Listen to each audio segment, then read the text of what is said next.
हरि ओम। गुरुर्ब्रह्मा गुरुर्विष्णु गुरुर्देव महेश्वरः गुरुर्साक्षात् परब्रह्म तस्मै श्री गुरुवे नमः।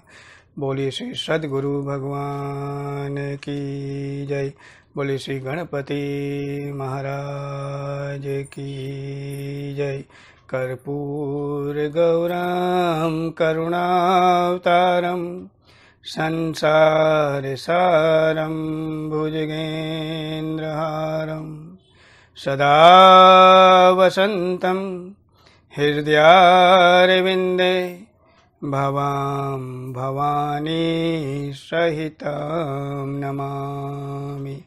बोलिए श्री गौरी शंकर भगवान की जय।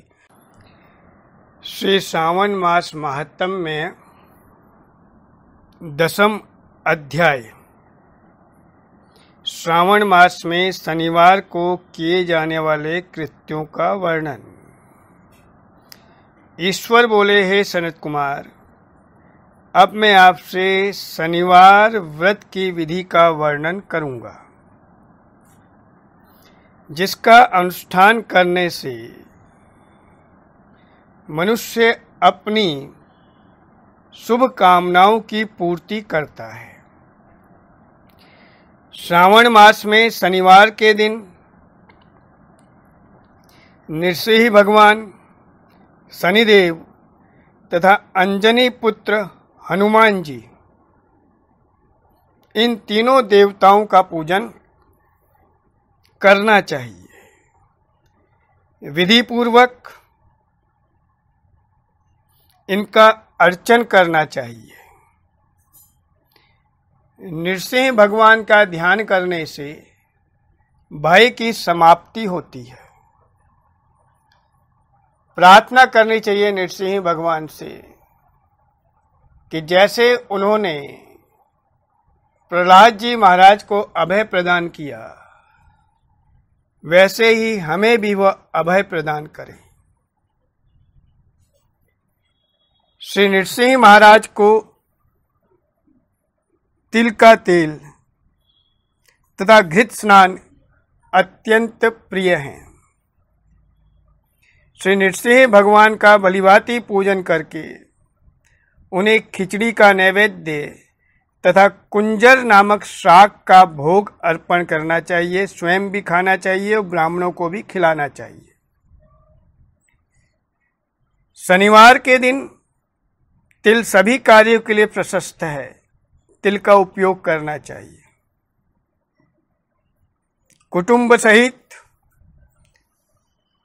तिल के तेल से संपूर्ण शरीर पर उपटन लगाकर स्नान करना चाहिए और इस दिन उड़द का भोजन ग्रहण करना चाहिए। इससे भगवान नृसिंह प्रसन्न होते हैं।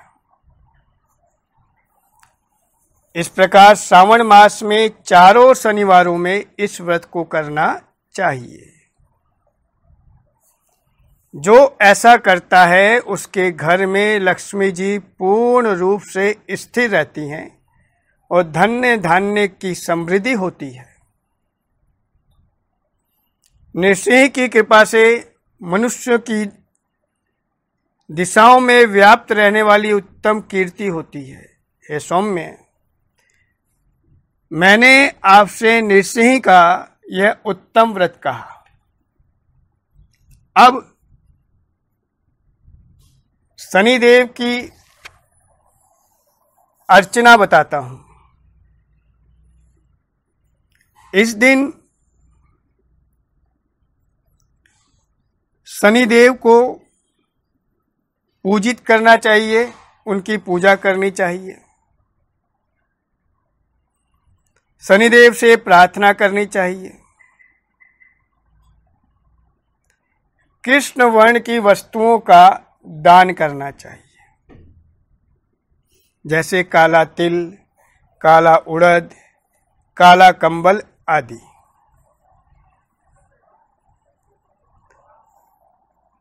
तेल का दान विशेष माना गया है। इनके पूजन में तिल तथा उड़द के अक्षत प्रशस्त माने गए हैं। उस दिन शनिदेव को तेल अर्पण करके उनका ध्यान करना चाहिए। उनसे प्रार्थना करनी चाहिए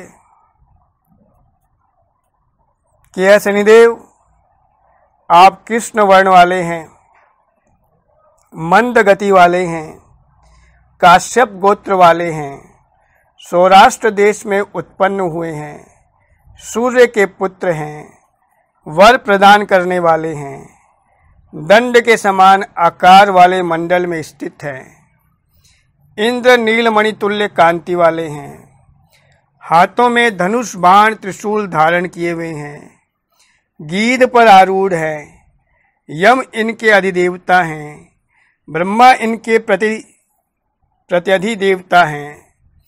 ये कस्तूरी अगुरु का गंध तथा गुग्गुलू का धूप ग्रहण करते हैं। इन्हें खिचड़ी प्रिय है। इस प्रकार शनिदेव का ध्यान करना चाहिए। इनके पूजन के लिए लोहमयी सुंदर प्रतिमा बनानी चाहिए। हे द्विश्रेष्ठ, विधि पूर्वक उनकी प्रार्थना और स्तुति करनी चाहिए। स्तुति करते समय, आराधना करते समय ये प्रार्थना करनी चाहिए कि हे शनिदेव, आराधना से संतुष्ट होकर जिन्होंने नष्ट राज्य वाले राजा नील को उनका महान राज्य पुनः प्रदान कर दिया, वे शनिदेव मुझ पर प्रसन्न हों। नील अंजन के समान वर्ण वाले, मंद गति से चलने वाले और छाया देवी तथा सूर्य से उत्पन्न होने वाले उन शनिदेव को मैं नमस्कार करता हूँ। मंडल के कोण में स्थित आपको नमस्कार है। पिंगल नाम वाले आप शनि को नमस्कार है। हे देवेश, मुझ दीन तथा शरणागत पर कृपा कीजिए। इस प्रकार स्तुति के द्वारा प्रार्थना करके बार बार प्रणाम करना चाहिए।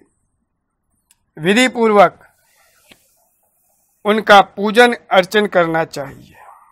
हे विप्र, जो मनुष्य श्रावण मास में प्रत्येक शनिवार के दिन भक्ति पूर्वक इस विधि से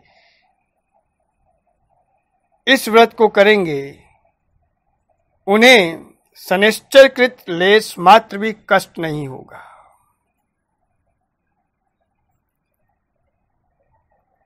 हे सनत कुमार, इसके बाद अब मैं हनुमान जी की प्रसन्नता के लिए विधि का वर्णन करूंगा।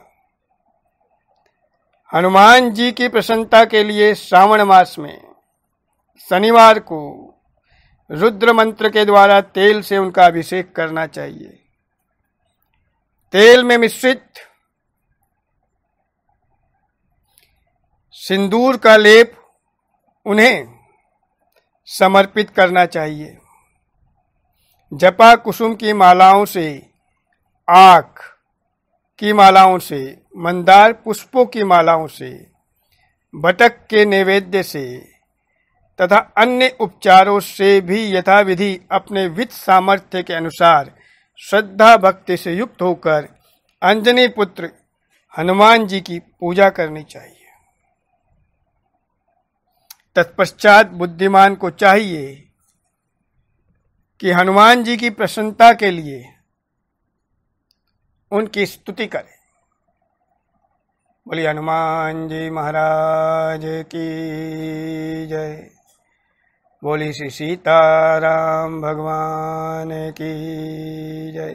बोल श्री चारों भैया की जय। अतुलित बलधामं हेम शैलावदेहं धनुजवन कृशानुं ज्ञानिनामग्रगण्यं सकल गुण निधानं वानराणामधीशं रघुपति प्रिय भक्तं वात जातं नमामि। रघुपति प्रिय भक्तं वात जातं नमामि। मनोजवं मारुततुल्यवेगं जितेन्द्रियं बुद्धिमतां वरिष्ठं वातात्मजं वानरयूथमुख्यं श्रीरामदूतं शरणं प्रपद्ये। श्रीरामदूतं शरणं प्रपद्ये। इस प्रकार हनुमान जी की स्तुति करें और उनके 12 नामों का जप करें।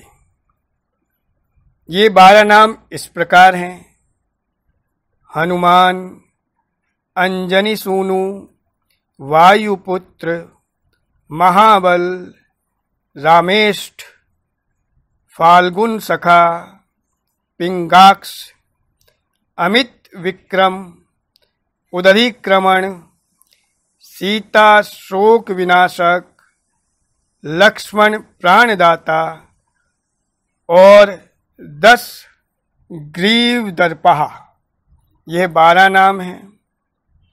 एक बार हम पुनः इनका उच्चारण करते हैं: हनुमान, अंजनी सूनु, वायुपुत्र, महाबल, रामेष्ठ, फाल्गुन सखा, पिंगाक्ष, अमित विक्रम, उदधिक्रमण, सीता शोक विनाशक, लक्ष्मण प्राणदाता और 10 ग्रीव दर्पहा।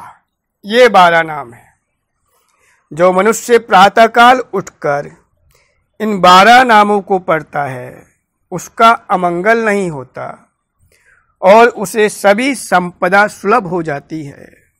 इस प्रकार श्रावण मास में शनिवार के दिन वायुपुत्र हनुमान जी की आराधना करके मनुष्य वज्र तुल्य शरीर वाला, निरोग और बलवान हो जाता है।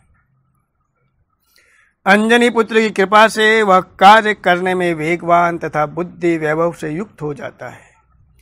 उसके शत्रु नष्ट हो जाते हैं, मित्रों की वृद्धि होती है और वह वीर्यशाली तथा कीर्तिमान हो जाता है। यदि साधक हनुमान जी के मंदिर में हनुमत कवच का पाठ करे तो वह अणिमा आदि 8 सिद्धियों का स्वामित्व प्राप्त कर लेता है और यक्ष, राक्षस तथा वेताल उसे देखते ही कंपित तथा भयभीत होकर वेग पूर्वक 10 दिशाओं में भाग जाते हैं। हे सत्तम, शनिवार के दिन पीपल के वृक्ष का पूजन करना चाहिए, उन्हें प्रणाम करना चाहिए। शनिवार के दिन उनका पूजन, पीपल के वृक्ष का पूजन सभी संपदाओं की प्राप्ति कराने वाला होता है। प्रत्येक मास में 7 वारों में पीपल का पूजन फलदायक है, किंतु श्रावण मास में यह पूजन अधिक लाभप्रद है। इस प्रकार 10वां अध्याय संपूर्ण हुआ। बोलिए श्री गौरी शंकर भगवान की जय। हरि ओम। श्री आह्वानम न जानामि विसर्जनम पूजां चैव न जानामि सम्यतां परमेश्वरी मंत्रहीनं क्रियाहीनं भक्तिहीनं सुरेश्वरी यत्पूजितं मया देवी परिपूर्णं तदस्तु मे परिपूर्णं तदस्तु मे परिपूर्णं तदस्तु मे। जय जय श्री राधे, जय जय श्री राधे, जय जय श्री राधे श्याम। आज के आनंद की जय, जुगल जोड़ी सरकार की जय। श्री विष्णवे नमः, श्री विष्णवे नमः, श्री विष्णवे नमः, श्री हरे नमः, श्री हरे नमः, श्री हरे नमः। बहुत बहुत आभार।